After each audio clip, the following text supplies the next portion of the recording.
কৃষ্ণ নাম করতে হয় না মা, আজকে থেকে রাধা বলবেন। কেন এখানে আমি বেশাসনে বলছি? কৃষ্ণ বললেন একবার যদি রাধার নাম করো, কৃষ্ণ কিন্তু নৃত্য করে। মায়েরা এই যে উলুর ধ্বনি দেন না, উলু, উতে রাধা, লুতে কৃষ্ণ, যতবার উলুর ধ্বনি দেবেন ততবার রাধা কৃষ্ণ আপনার জিহ্বার মধ্যে গিয়ে নৃত্য করবেন। তাই বেশি বেশি উলুর ধ্বনি দেবেন।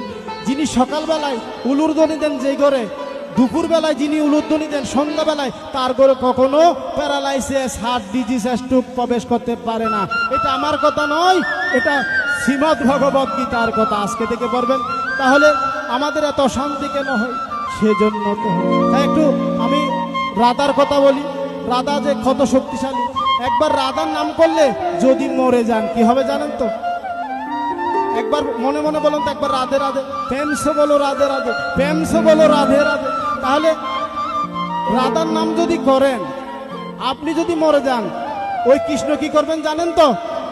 মহাদেব, ব্রহ্মা, যম, আর কি আছে, নারদ, বলবেন ওরা এদিকে আয়, আমার ভক্ত, আমার ভক্ত আজকে পালকিতে করে নিয়ে আয়। দেখুন প্রমাণ।